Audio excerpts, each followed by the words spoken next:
I'm taking a short break from my isekai recommendation videos to do something I haven't done in a couple of months now, a review. Keep in mind that there will be some spoilers throughout this video.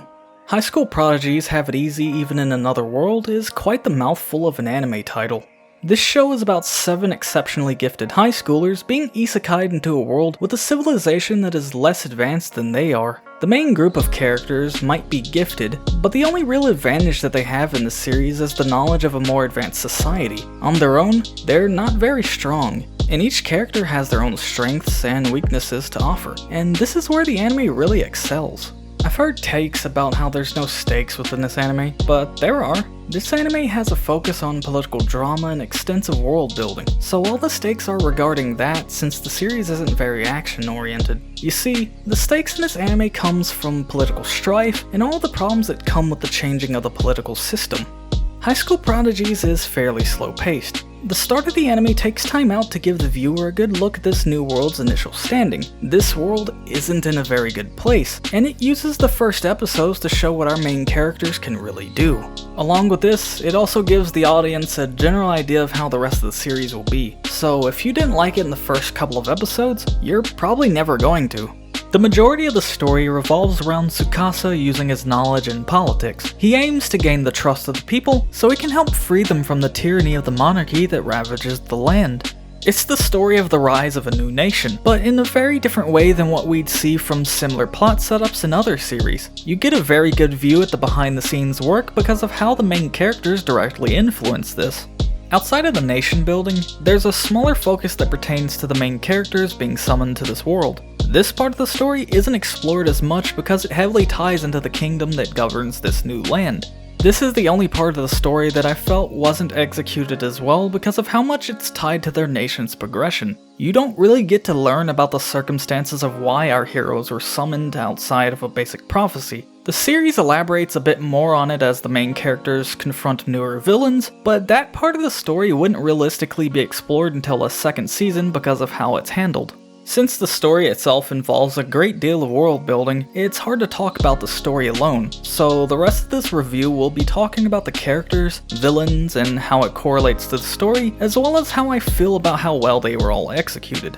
Like I've said before, every main character has their strengths and weaknesses. Because of this, some characters don't get as much screen time since they wouldn't be very useful for what was needed in the situation.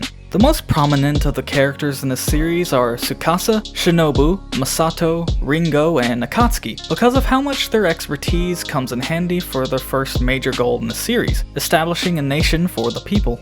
Tsukasa's expertise as a politician, along with his more modern knowledge involving strategy and leadership, gives him the advantage to help lead the populace into something more beneficial. He always wants to help everyone for the greater good, taking along all of the sacrifices that must happen in order to realize it. His conscience weighs in on him throughout the story, though it's not very apparent at first because he tries to hide it from the eyes of the people. He's the person that pushes most of the plans into action, but he isn't very capable of defending himself outside of average physical strength and basic firearm skill. Because of this, he relies very heavily upon the gifted people around him to help shape the world into a better place.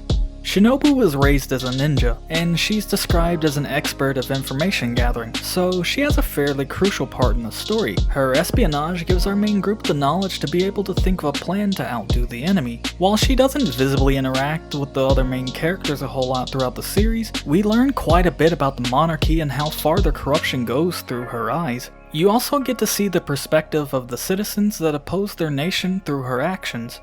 Masato isn't all too prominent in the latter parts of the season, but in its first half, he's there to help establish the earliest growth of their nation. He's got vast knowledge with business, so his practices help a lot in gaining the trust of the people while they're a bunch of nobodies. Without him, our main character group wouldn't have been able to have the support that they do. It's through him that the viewer also gets a decent understanding of how business is handled and how valuable currencies are in this world.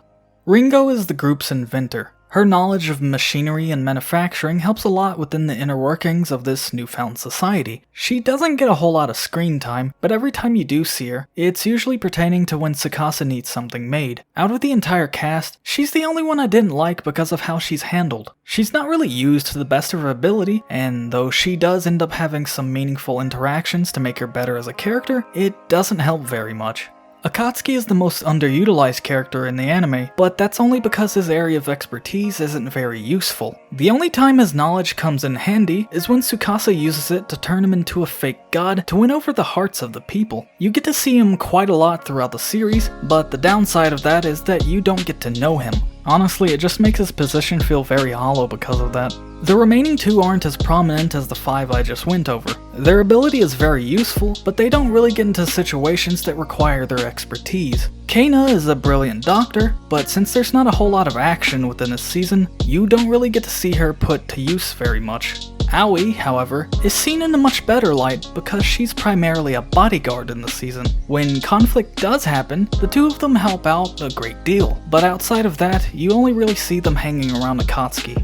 The group's motivation is pretty simple and straightforward. It started off as just wanting to pay respect to the villagers that saved their lives, but as they saw how the people of this world are treated, that motivation changed quite a lot. They wanted to make a safe world for all of the nation's inhabitants.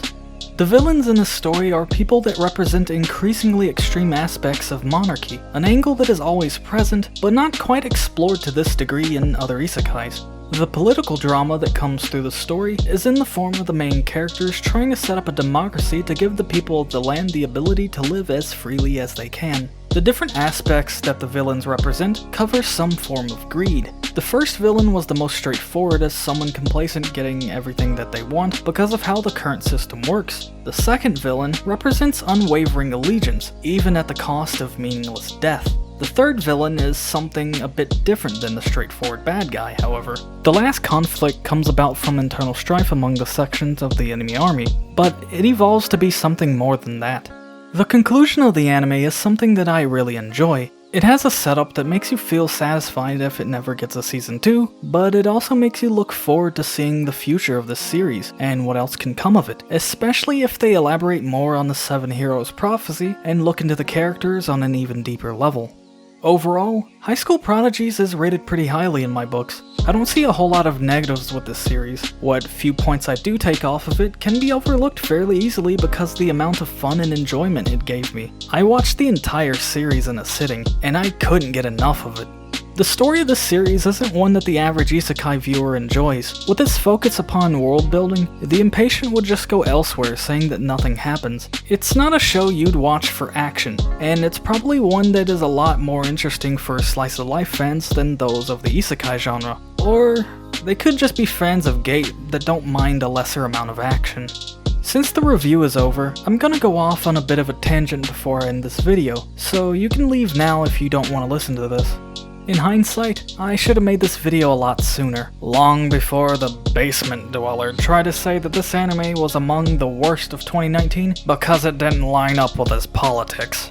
High School Prodigies was easily one of the best animes of 2019. It did things that didn't really happen in the genre up until now. It didn't even try too hard to stand out, so I really don't understand the people that try to say that this show was bad. It was one of those shows that made me go, why aren't more people in the West supporting this? It's something that breaks the popular lie that all isekais are generic, but people just double down and cover their eyes. Everyone that I've ever seen try to criticize this anime sounds like they're just parroting someone else's thoughts, word for word.